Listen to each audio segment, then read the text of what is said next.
This is a Z spring, which is a double cantilever spring. It is used for the labial movement of incisors. In some cases, it can be used for the minor rotations of teeth also.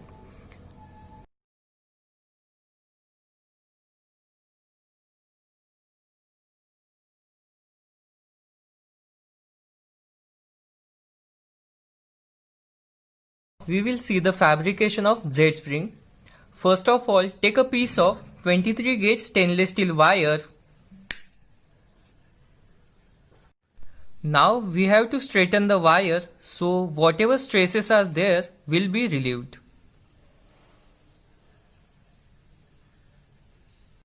Then we have to make a closed loop at one end of the wire so it will not hurt the gingiva in patient's mouth.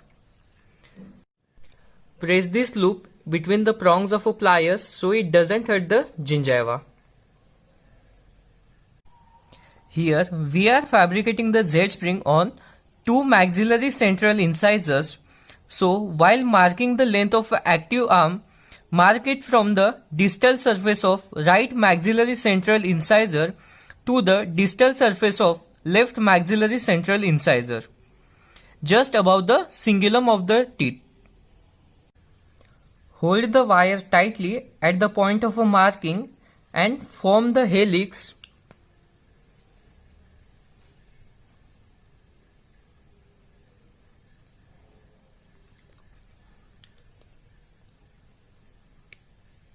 The diameter of the helix should be 4 to 6 times greater the thickness of a wire which we are using. Here, as we are using 0.5 mm stainless steel wire, the diameter will be around 2 to 3 mm.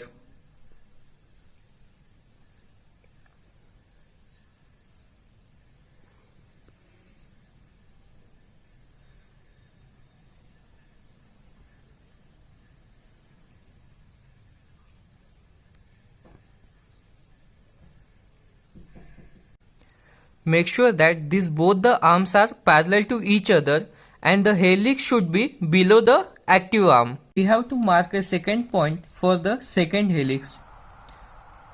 Mark a point on this arm by making sure that both the arms are equal in a length. We have to make the second helix exactly at the point of a marking. Hold the plier tightly and form the second helix exactly same as that of the first one.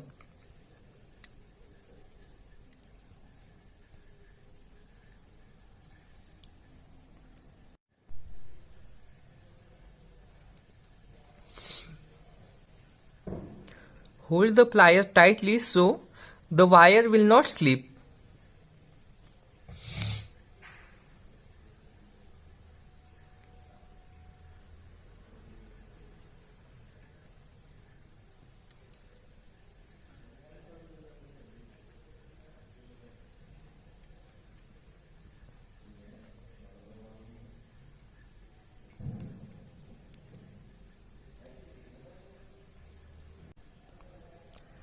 Make sure that all the three arms are parallel to each other and the diameters of both the helices are same as that of each other.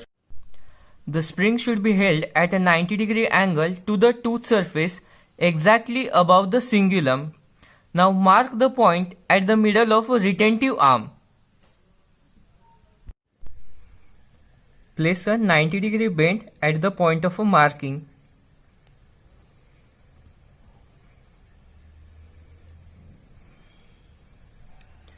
Then we have to adapt it along the palatal contour.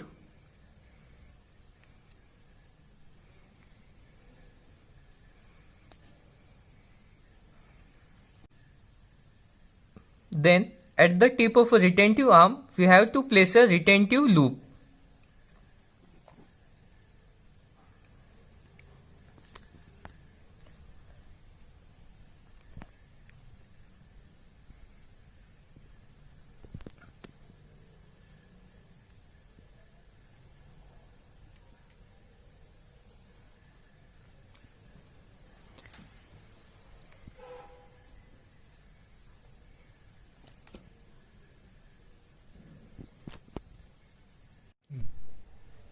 So this is how your final fabricated Z-spring should look like. Z-spring can be modified in a different ways depending on the number of teeth and number of helices.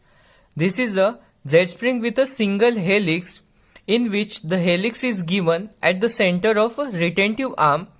It is used to bring about the labial movement of single tooth.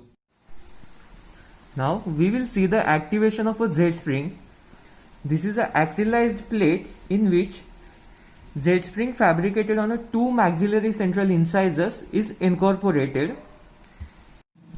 Boxing should be done before the acrylization, so later the activation of Z-spring is possible and the distortion of spring is also prevented. During the activation, insert the universal plier in the helix and just open the helix.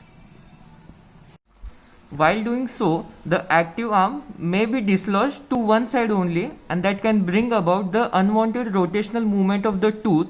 So to prevent that, make sure that the active arm remains parallel to the teeth surface just above the cingulum.